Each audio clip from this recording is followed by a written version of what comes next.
Hello बच्चों, welcome to new video. और आज इसका टॉपिक है क्लास 10th। आओ करें बोर्ड की तैयारी। अब यार, कई बच्चे ये बोल रहे होंगे कि बहुत जल्दी हो गया है ना सर, आप बहुत जल्दी नहीं कर रहे हो बोर्ड की तैयारी। बट बेटा, टाइम जाने में देर नहीं लगती है। इसलिए आज मैं class 10th real number chapter के कुछ इम्पोर्टेंट क्वेश्चन लेके सामने आया हूँ। अभी देखो, एनसीईआरटी में जो सवाल है ना, एक्सरसाइज नंबर 1.1, 1.2, एक एक दो दो सवाल है भाई। उससे बात नहीं बनने वाली है, आपको कुछ एक्स्ट्रा करना पड़ेगा। तो उसी एक्स्ट्रा के लिए आज मैंने थोड़ा प्रयास किया है। चलो शुरू करते हैं। तो पहला क्वेश्चन पकड़ते हैं और वो है प्रूव दैट √3 इज़ इरेशनल। तो कल के वीडियो में मैंने आपको समझाया था कि √2 को हम इरेशनल कैसे प्रूव करते हैं, और आज के वीडियो में मैं बताऊंगा कि √3 को हम कैसे इरेशनल प्रूव करेंगे। सिंपल प्रोसेस तो सारा वही है। आइए शुरू करते हैं। तो सबसे पहले मैं √3 को क्या मान लेता हूँ कि भाई जो √3 है वो इरेशनल नहीं है। क्या है? रैशनल है। वो एक रैशनल नंबर है। मतलब हमारा ये एजम्पशन है कि हमने मान लिया कि मान लेते हैं कि √3 एक रैशनल नंबर है। तो अगर √3 एक रैशनल नंबर है तो √3 को मैं p/q की फॉर्म में लिख सकता हूँ। p/q का फॉर्म आप सभी को पता है क्या है? क्या है p/q का फॉर्म? Rational number. क्योंकि रैशनल नंबर को हम कैसे लिख सकते हैं? p/q के फॉर्म में लिख सकते हैं, जहाँ q 0 नहीं होना चाहिए और p एंड q क्या होने चाहिए? को प्राइम होने चाहिए। को प्राइम, कल बताया था मैंने को प्राइम किसे बोलते हैं।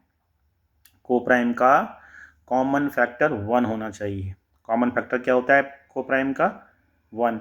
मीन्स p और q दो ऐसे नंबर हैं जिनका कॉमन फैक्टर 1 है। जैसे सपोज दैट मैंने लिख दिया 3/5। अब 3/5 को देखो, इनको काटो, कटता है? नहीं कटता है। तो इस तरह से ये को प्राइम, मतलब इस तरह से √3 को हमने ऐसे एक्सप्रेस कर रखा है कि ये p/q की फॉर्म में है। अब क्या करते हैं हम? Squaring both the side. तो स्क्वायर करते हैं दोनों side. √3 square equals to p² over q square. √3 का स्क्वायर क्या होगा? √3 मल्टीप्लाइड बाई √3। तो √3 मल्टीप्लाइड बाई √3 हो जाता है 3। So 3 equal to p² upon q square. अब 3/1 कर लेते हैं, क्रॉस मल्टीप्लाई करेंगे। तो क्रॉस मल्टीप्लाई करके क्या आएगा? 3q² equal to p²। और अब q² equal to p² upon 3। अब 3 कैसा नंबर है? प्राइम नंबर है। तो जब हम प्राइम नंबर से किसी नंबर के स्क्वायर को अगर डिवाइड करें और अगर वो डिविजिबल हो जाएगा तो समझ लो कि वो नंबर भी 3 से डिवाइड हो जाएगा। Means p is also divisible by 3। अब देखो, यहाँ पे p डिविजिबल है 3 से। तो भाई जब p डिविजिबल है 3 से तो इसका मतलब कि p/3 करके कुछ ना कुछ तो वैल्यू आएगी ना।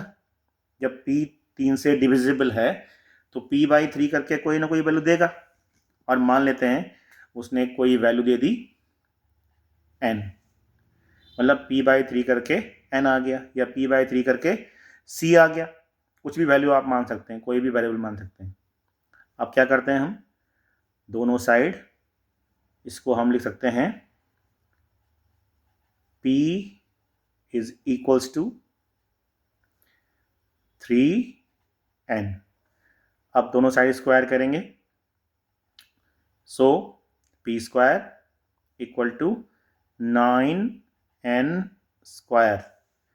देखो इस साइड भी स्क्वायर करेंगे, p का स्क्वायर p स्क्वायर हो जाएगा और 3n का स्क्वायर हो जाएगा 9n स्क्वायर।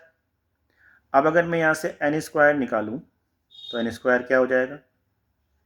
सो n स्क्वायर होगा n square equal to p square upon 9, p square upon 9।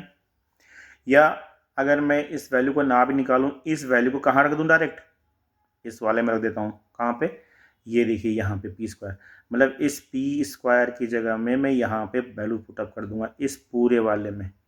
तो दिख रहा है Q square equal to p square upon 3। तो अब देखो, अगर q square equal to p square मतलब 9n square, 9n square upon 3, इस 3 से ये 9 कैंसिल आउट हो जाएगा। कितने टाइम? 3 टाइम। तो अब इससे क्या आया? इससे आया q square equal to 3n square, और इससे क्या आया? n square equal to q square upon 3। अब देखो यार, सेम सिचुएशन बन गई ना यहाँ पे। जैसे यहाँ पे p स्क्वायर अपॉन 3 था, तो ऐसे ही यहाँ पे भी बन गया q स्क्वायर अपॉन 3। तो यहाँ पे भी मैं बोल सकता हूँ कि q is also divisible by 3। तो यहाँ क्या कहेंगे कि q is also divisible by 3। अब देखो p भी 3 से डिवाइड होता है, q भी 3 से डिवाइड होता है। इसका मतलब कि 3 is common factor of p and q। तब p एंड q का कॉमन फैक्टर क्या होगा? 3 होगा, क्योंकि भाई 3 से वही नंबर डिवाइड हो सकता है जिसके अंदर 3 होगा। जैसे यहाँ पे p डिवाइड होता है 3 से, इसका मतलब p में भी 3 है, और q डिवाइड होता है 3 से, तो इसका मतलब q में भी 3 है। इसका मतलब 3 उनका कॉमन फैक्टर हो गया। अब अगर 3 उनका कॉमन फैक्टर है, तो मैंने अभी ऊपर क्या लिया था?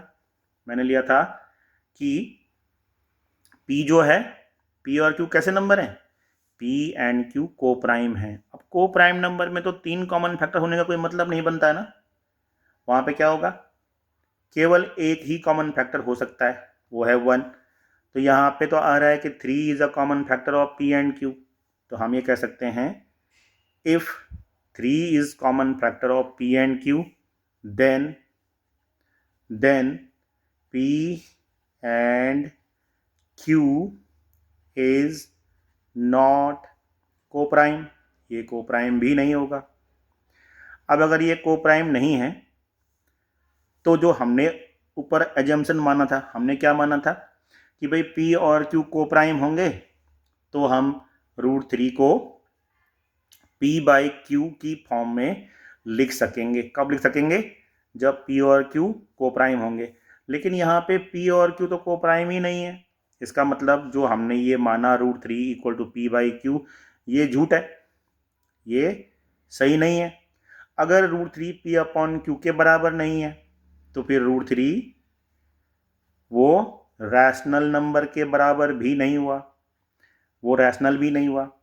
और अगर वो रैशनल नंबर के बराबर नहीं हुआ, तो क्या हुआ फिर? जब रैशनल नहीं है तो क्या है? √3 क्या है जब रैशनल नहीं है? तो इज इरैशनल नंबर। कैसा नंबर है? इरैशनल है। जब वो रैशनल नहीं है तो फिर इरैशनल है। तो अब चलते हैं नेक्स्ट क्वेश्चन की। तो नेक्स्ट क्वेश्चन है, prove that √3 plus √5 is irrational. अब यहाँ पे √3 प्लस √5 इज इरैशनल लिखा हुआ है। देखिए, इसको हम क्या मानेंगे? √3 प्लस √5 इक्वल टू पहले क्या मानेंगे हम, रैशनल। ये क्या है, एक रैशनल नंबर है। लेट है ना, यहाँ पे कर देते हैं लेट, माना कि √3 + √5 एक रैशनल नंबर है। इसका मतलब कि √3 और √5 जो +√5 है, इसको हम P/Q की फॉर्म में या A/B की फॉर्म में लिख सकते हैं, जहाँ पे Q 0 नहीं होगा। अब स्क्वायरिंग बोथ द साइड कर देंगे, क्योंकि यहाँ पे दोनों में रूट है, इसलिए हमें स्क्वायर करना पड़ेगा। सो √3 + √5 का स्क्वायर इक्वल टू P²/Q²। यहाँ पे लगाएंगे हम A + B का होल स्क्वायर। क्या होता है A + B का होल स्क्वायर? A + B का होल स्क्वायर क्या होता है? A² A + B का होल स्क्वायर इक्वल टू होता है A² + B² + 2AB। तो यहाँ पे लगाते हैं, देखो √3 का स्क्वायर करेंगे 3 आएगा, प्लस √5 का स्क्वायर करेंगे 5 आएगा, plus 2 √3 × √5 √15 equals to P² upon Q²। देखो √3 को 5 से मल्टीप्लाई करेंगे, 3 5 जा 15 है ना। अब ये कितना हो गया, 5 + 3 8 हो गया। This is 5 + 3 equal to 8। तो यहाँ पे लिख देंगे 8 + 2√15 equal to P² upon Q²। अब इस 8 को ले जाएंगे इस साइड को, so 2√15 equal to P² upon Q² minus का 8। अब इसको सॉल्व करते हैं। देखो इसको सॉल्व करने का तरीका क्या होता है, यहाँ पे अपॉन 1 करते हैं, फिर Q² लिया, और एक डायरेक्ट तरीका बताऊं, इसको 8 से मल्टीप्लाई कर दो डायरेक्ट, ठीक है। 2√15 इक्वल टू P² 8 से मल्टीप्लाई करेंगे तो 8Q² अपॉन Q², ठीक है। आगे देखो, अब इस 2 को भी नीचे ले आएंगे, तो √15 equal to P² minus 8Q² upon 2Q²। अब जरा यहाँ पे ध्यान से देखो, इसको हम शुरू से क्या मानते आ रहे हैं, रैशनल। तो इसका मतलब इस इधर वाला पार्ट क्या हुआ, रैशनल। और जब हमने पूरे को ही रैशनल माना है तो हम इस पूरे पार्ट को ही रैशनल बोलेंगे। लेकिन भाई हमने पढ़ा है ना कि ये जो √15 है या √5 है या √3 है या जो √2 है, ये सब कैसे नंबर होते हैं, इरेशनल। तो यहाँ पे √15 कैसा नंबर हुआ, इरेशनल। ये तो हो गया इरेशनल, ठीक है। ये कैसा नंबर हो गया, इरेशनल। और ये नंबर कैसा हो गया, P² minus 8Q² upon 2Q²। ये कैसा नंबर हो गया, ये हो गया रैशनल, है ना। तो क्या ऐसा संभव है कि इरेशनल बराबर रैशनल हो जाए? क्या ये पॉसिबल है कि इरेशनल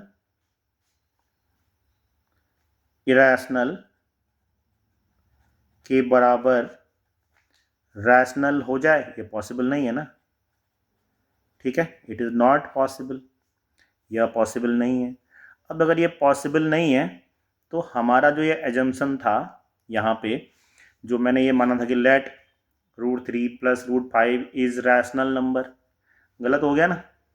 इसका मतलब वो हमारा एजम्पशन उसको कॉन्ट्रडिक्शन करता है, वो है ना, उसका विरोध कर रहा है, वो उल्टा हो रहा है उसका, क्योंकि यहाँ पे तो ये रैशनल निकल आ रहा है, इधर ये रैशनल निकल के आ रहा है।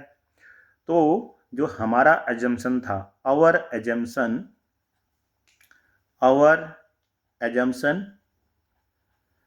दैट कि क्या √3 प्लस √5 रैशनल नंबर होगा। Rational, √3 plus √5 is rational, was wrong, was wrong, वो गलत है, was wrong. Therefore √3 plus √5 is irrational.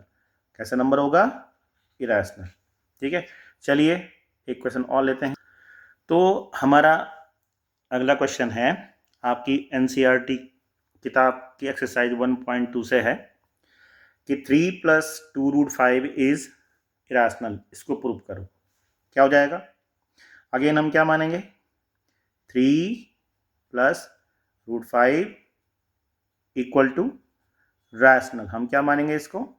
ये भाई रैशनल है। रैशनल है तो क्या हो जाएगा? 3 प्लस 2√5 को हम क्या लिखेंगे? p/q लिखेंगे, है ना, जहाँ q क्या है? 0 नहीं है, और जहाँ p और q क्या है? दोनों कैसे नंबर है? को प्राइम नंबर है। अब क्या करते हैं इसका?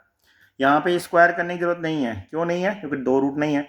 तो इस 3 को इधर लेके जाओ, यहाँ पे हो जाएगा 2√5 इक्वल्स टू p/q-3। मतलब इस 3 को उठाया और इस साइड ले गए। अब इसको सॉल्व करते हैं। तो अभी मैंने बताया था ना कि डायरेक्ट मल्टीप्लाई कर सकते हैं हम यहाँ पे। तो ये जाएगा 2√5 इक्वल टू p-3q/q। और यहाँ पे फिर हम क्या करेंगे? इस 2 को कहाँ लाएंगे? नीचे। सो √5 इक्वल्स टू p-3q/2q। अब देखो √5 तो कैसा नंबर होता है? इरेशनल। और ये कैसे होता है? रैशनल। तो यहाँ पे हम क्या बोल सकते हैं कि इरेशनल इक्वल टू क्या है यहाँ पे? रैशनल। और जो कि फिर क्या हो गया? गलत, क्योंकि इरेशनल और रैशनल नंबर तो दोनों अलग अलग नंबर होते हैं ना। जो रैशनल नहीं होता है वो इरेशनल होता है। अब दोनों बराबर कैसे हो सकते हैं? इसका मतलब ये कॉन्ट्रडिक्शन हो रहा है, ये इक्वल नहीं होना चाहिए। ठीक है ना। अब ये इक्वल नहीं होता है मीन्स कि जो हमने एजम्स किया था ऊपर, क्या हमने एज्यूम किया था कि 3 प्लस 2√5 रैशनल है, वो गलत हो गया। तो हम बोलेंगे यहाँ पे कि 3 plus 2√5 equal to rational was wrong, है ना। आवर एजम्पशन, यहाँ लिख देंगे हम our assumption that 3 plus 2√5 is equal to rational was wrong. और अगर ये गलत है तो सही क्या है फिर? कि 3 प्लस 2√5 वो क्या है? इरेशनल नंबर है, इरेशनल है। ठीक है, ऐसे सॉल्व करते हैं इन सवालों को। बाकी जो एनसीईआरटी के जो सवाल हैं वो तो आप खुद कर सकते हैं। चलो एक अगला क्वेश्चन लेके चलते हैं, जरा एक इंपॉर्टेंट क्वेश्चन है। तो देखो यार, एक और क्वेश्चन लेते हैं। The least number that is divisible by all the number from 1 to 10, है ना। ऐसा नंबर हमें बताना है जो 1 से लेकर के 10 तक के सभी नंबरों से डिविजिबल हो।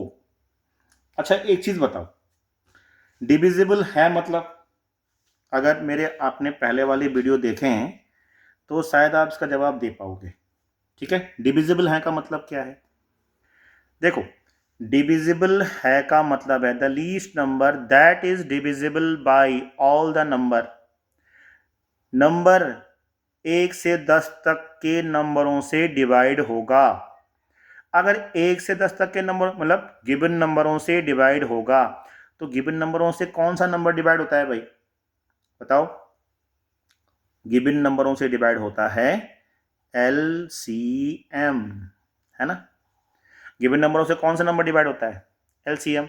मैंने समझाया था ना अपने LCM और SCF वाले वीडियो में कि LCM ऐसा नंबर होता है जो गिवन नंबर से डिवाइड हो जाए। तो यहाँ पे देखो क्या लिखा हुआ है, the least number that is divisible by. Divisible by मतलब जो डिवाइड करता है 1 और 10 के सभी नंबरों से डिवाइड होता है, that is divisible by all the number from 1 to 10। ठीक है ना। तो भाई 1 से लेकर के 10 तक के सभी नंबरों का हम क्या निकाल देंगे, एलसीएम निकाल देंगे। अब एक चीज ध्यान दो कि जो नंबर 1 से लेकर के, मैं सारे नंबर लिख रहा हूं, देखो 1 2 3 4 5 6 7, यहां पे लिख देता हूं 8 9 और 10। अब 1 के फैक्टर क्या होगा, केवल 1 होगा। आपको एक चीज, इंटरेस्टिंग चीज पता है कि जितने भी प्राइम नंबर हैं उन सब का क्या होगा, एग्जैक्टली 2 फैक्टर होते हैं। तो 3 का 3 इंटू 1 होगा, तो हम यहाँ पे 3 लिख देते हैं भाई, 3 इंटू 1। फिर 5 का क्या होगा, 5 इंटू 1। फिर 7 का क्या होगा, 7 इंटू 1। फिर अब इसमें बाकी नंबर तो है नहीं प्राइम नंबर, तो मतलब इन नंबरों का क्या होगा, 3 5 7, इन नंबरों का जो होगा वो एग्जैक्टली जैसे 2 का भी क्या होगा, 2 इंटू 1। तो 2 3 5 7 ये सब कौन सा नंबर है, प्राइम नंबर है, तो इनके तो यही फैक्टर हो जाएंगे। अब बचा 4, तो 4 का फैक्टर क्या होगा, 2 होगा, 1 होगा और एक और 2 होगा, 2 1 जा 2 एंड 2 2 जा 4, तो एक 2 और होगा। 6 का क्या होगा, 6 का होगा 2 इंटू 3 इंटू 1। अच्छा, 8 का क्या होगा, 8 का होगा 2 इंटू 2 इंटू 2 इंटू 1। 9 का क्या होगा, 3 इंटू 3 इंटू 1। और 10 का क्या होगा, 2 इंटू 5।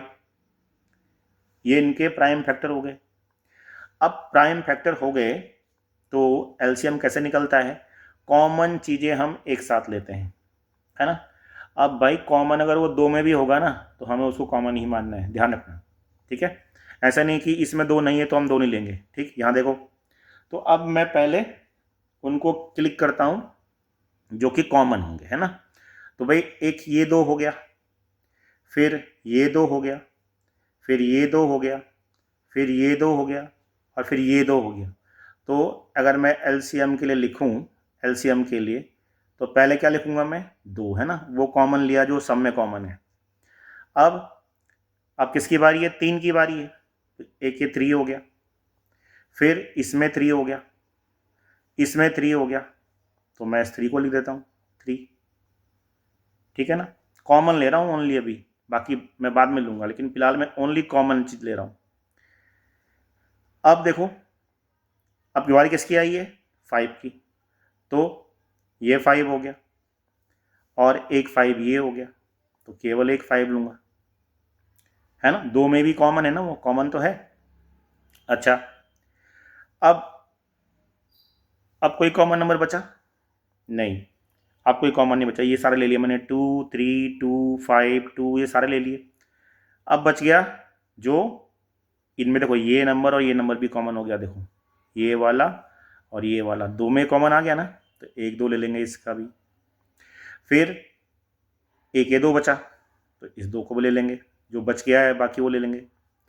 और अब यहाँ पे क्या बच गया, देखो सारे नंबर ले लिए, 1 तो हम ले ना लें बराबर ही है, क्योंकि 1 का मल्टीप्लाई तो वही होगा। अब बचा 7 और यहाँ बच गया 3,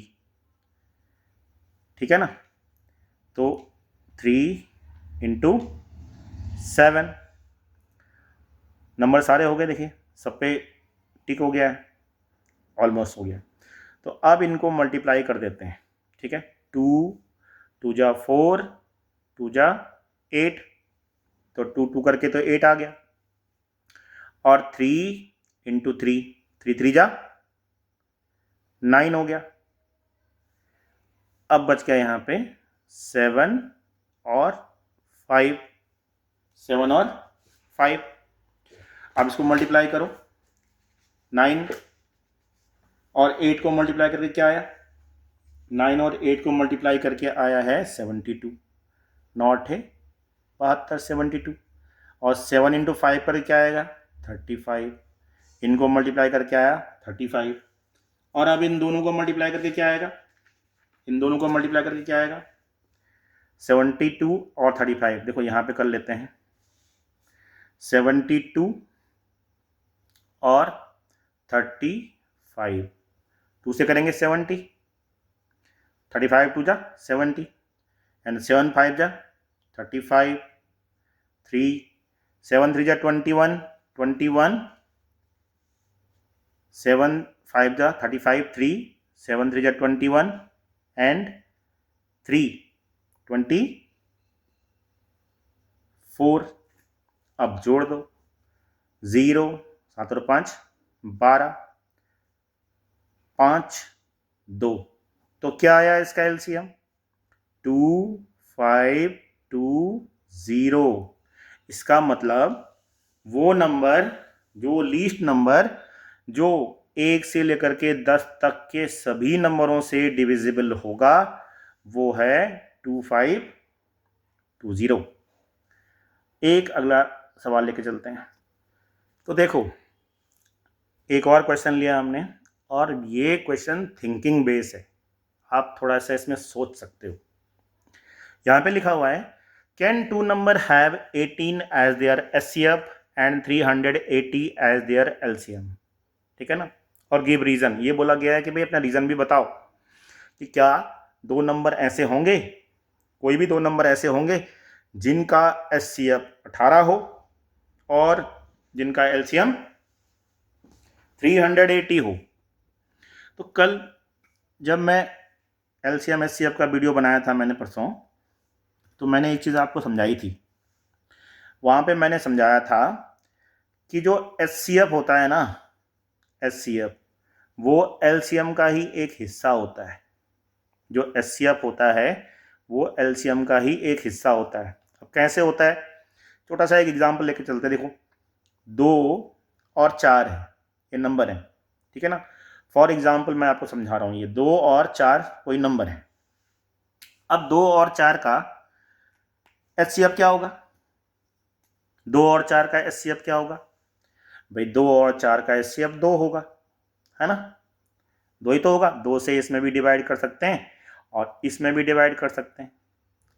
और 2 और 4 का एलसीएम क्या होगा, एलसीएम 4 होगा, क्योंकि 2 का डिवाइड भी इसमें होता है और 4 का डिवाइड भी इसमें होता है, ठीक है ना।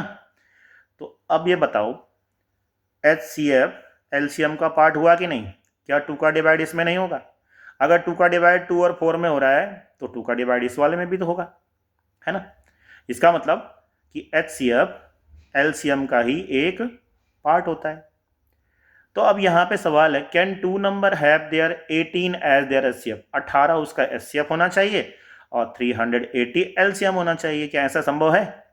देखो अगर एचसीएफ ने एलसीएम को पूरी तरह से डिवाइड कर दिया तो ये पॉसिबल है, और अगर एचसीएफ ने एलसीएम को पूरी तरह से डिवाइड नहीं किया तो ये पॉसिबल नहीं है, ठीक है ना। तो यहाँ पे हम इसके आंसर में क्या लिख सकते हैं, रीजन में देखो HCF is a factor of LCM, है ना।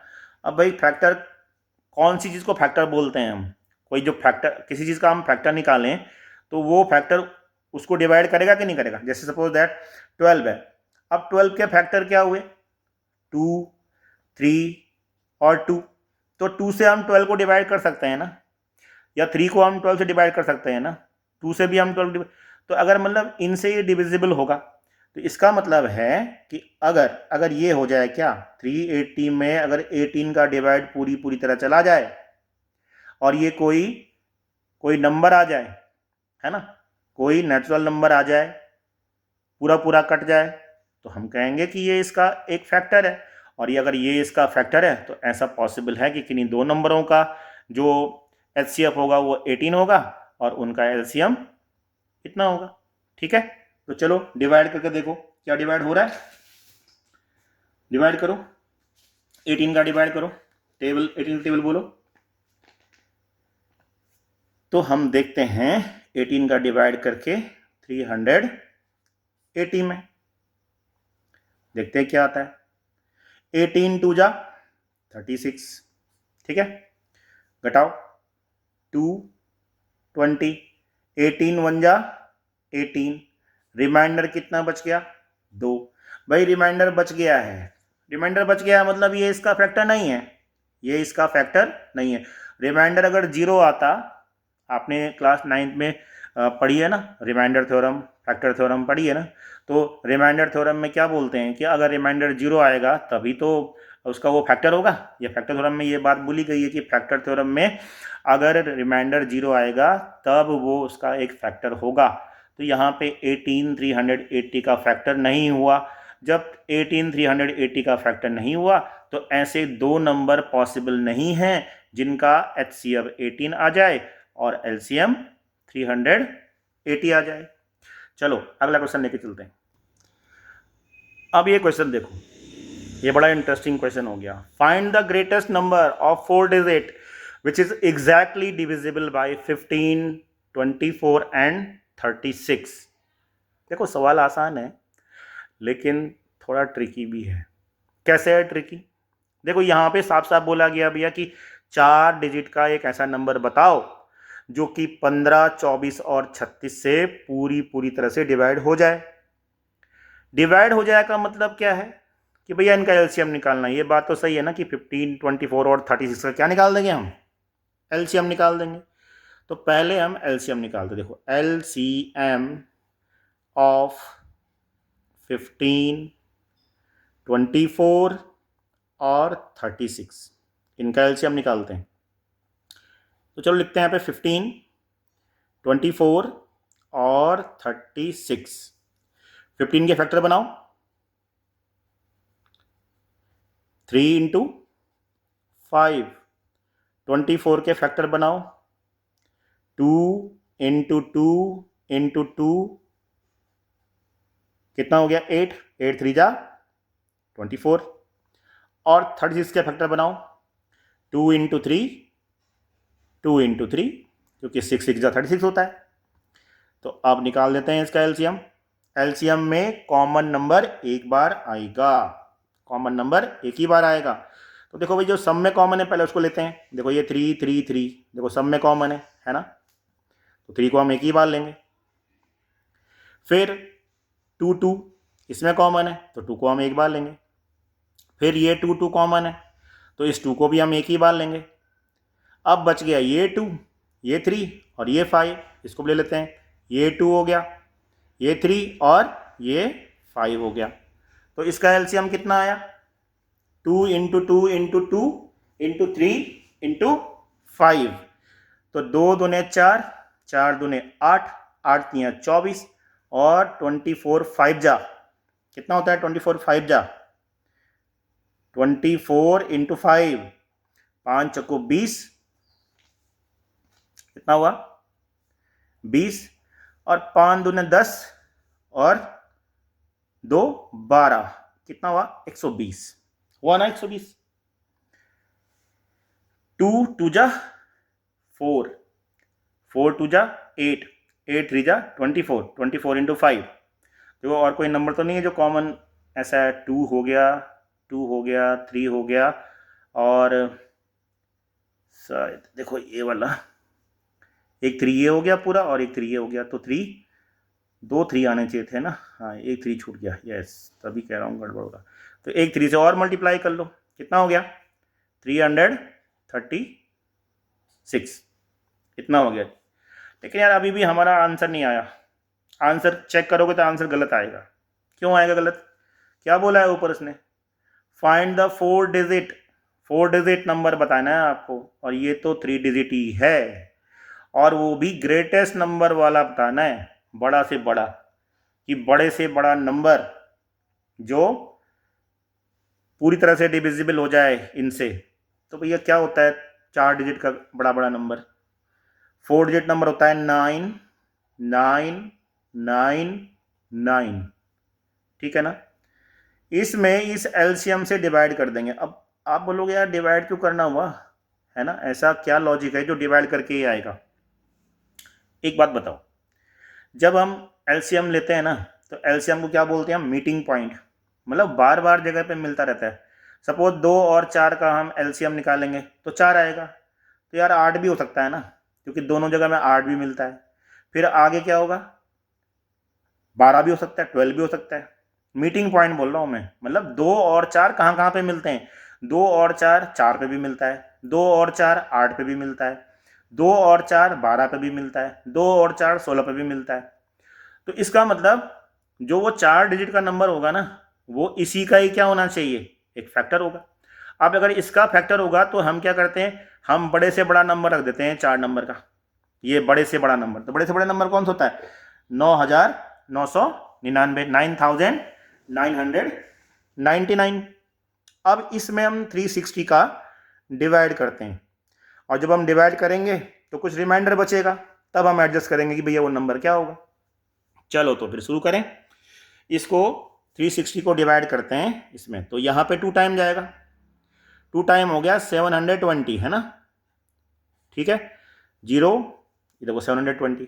अब घटा लो, 9 में से 0 गया 9, 9 में से 2 गया 7, और 9 में से 7 गया 2, 279 बचा। फिर हमने अगला नंबर यहाँ पे रखा 9। अब हो गया ये 2799। अब हम 3 का टेबल बोलेंगे 27 तक, 3 का टेबल बोलो 27 तक, 9 टाइम जाएगा ना, 3 9 जा 27। लेकिन 9 टाइम हम ट्राई करेंगे तो 9 टाइम ये पूरा पूरा कटेगा नहीं। इससे मतलब हमने ट्राई किया कि इसका टेबल यहाँ तक बोला जाता है, तो 3 9 जा रहा है, तो मतलब हमें 9 का एक नंबर मिल गया कि चलो यार 9 टाइम जाएगा क्या। अब हमने 3 6 9 करेंगे तो जाएगा नहीं पूरा, तो इसलिए हमें 8 टाइम करेंगे। 8 0 जा 0, 8 6 जा 40, 8 4, और 8 3 जा 24 एंड 4 28। अभी भी ज़्यादा हो रहा है तो 7 टाइम डालेंगे अब, ठीक है ना, 7 टाइम। तो 7 बार डालो, 7 0 जा 0, 7 6 जा 42, 4, एंड 7 3 जा 21, 21 एंड 4 25। अब घटाते थे, तो अगर आप घटाएंगे तो कितना आएगा, 9, 9 में 2 गया 7, और यहाँ पे 7 में 2 गया, 7 में 5 गया 2, 279। इसमें क्या हो गया, 279 क्या हो गया, रिमाइंडर बचा। अब क्या रिमाइंडर इस वाले नंबर में, अगर सपोज दैट रिमाइंडर ही मैं माइनस कर देता तो वो पूरी तरह से डिविजिबल होता है कि नहीं होता। मतलब ये रिमाइंडर कब बचता है भाई, रिमाइंडर कब बचता है, रिमाइंडर तब बचता है ना जब ज़्यादा हो जाता है। मान लेते हैं कि आपको 4 रोटी की भूख है ना, और आपकी मम्मी ने थाली में 5 रोटी रख दी, तो आप 1 रोटी छोड़ दोगे ना। 1 रोटी छोड़ोगे क्यों, ज़्यादा हो गया था, 4 की भूख थी, 5 रखी हुई थी, तो 1 छूट गया। तो रिमाइंडर तभी तो बचता है जब इसमें ज़्यादा हो गया। तो हम क्या करेंगे कि इस नंबर में से ये नंबर को घटा देंगे तो हमारा काम बन जाएगा। तो चलो वो नंबर कौन सा होगा, अब हम आराम से निकाल सकते हैं। कौन सा होगा वो नंबर, वो होगा 9999 माइनस 279। तो इसमें घटाओ 279 भाई, घटा लो। 9 में से 9 गया 0, 9 में से 7 गया 2, 9 में से 2 गया 7, और 9। तो ये बनेगा वो नंबर, ये है वो 4 डिजिट का नंबर जो कि 15, 24 और 36 से पूरी तरह से डिवाइड होता है। तो ऐसा सवाल आता है बेटा बोर्ड में, है ना, इस तरह के सवाल पूछे जाते हैं। सवाल तो अभी मेरे पास और भी हैं, लेकिन उसको हम अगले लेक्चर में सुनेंगे, अगले वीडियो में देखते हैं, ठीक है ना। तब तक के लिए keep watching, subscribe my channel and share it. जितने ज़्यादा हो सके इसको शेयर करो ताकि आप भी फ़ायदा उठाओ, आपके सहपाठी भी फ़ायदा। और हाँ भाई यार, आप पूरी तरह से लेक्चर देखा करो। देखो ये मेहनत जो है ना आप लोगों के लिए हो रही है, और अगर इस मेहनत में अगर आपने मेरा साथ नहीं दिया तो फिर बात अधूरी रह जाएगी। फ़ायदा आपका है ना, ठीक है, घर बैठे आपको अच्छी सी एजुकेशन मिलेगी, ठीक है। So keep watching, keep sharing. Thank you, जय हिंद।